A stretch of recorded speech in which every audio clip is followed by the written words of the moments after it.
سردی میں بھی جہلم میں گیس اور بجلی کی لوڈ شیڈنگ بڑھ گئی۔ شہری گیس اور بجلی کی دوہری لوڈ شیڈنگ کی وجہ سے شدید اذیت میں مبتلا ہیں۔ مزید جانتے ہیں بابر حسین کی اس رپورٹ میں۔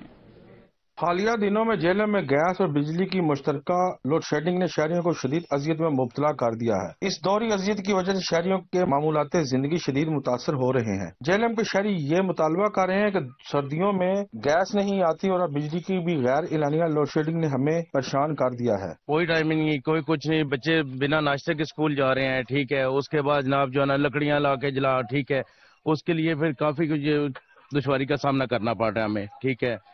تو اس کا کچھ کرنا چاہیے جناب۔ بجلی وغیرہ بھی بہت زیادہ جناب جا رہی ہے، اس کی بھی کوئی بھی، حالانکہ سردیوں میں تو بجلی کا کوئی جانے کا تف نہیں بنتا۔ مہنگی LPG لکڑیاں اور اب بجلی کی لوڈ شیڈنگ نے اس مہنگائی کی ستائی عوام کو مزید پریشان کر دیا ہے۔ جہلم کے شہری یہ مطالبہ کر رہے ہیں کہ اس دوہری اذیت سے ہمیں نجات دلائی جائے۔ گیس اور بجلی کی مشترکہ لوڈ شیڈنگ نے جہلم کے شہریوں کو ہلا کے رکھ دیا ہے۔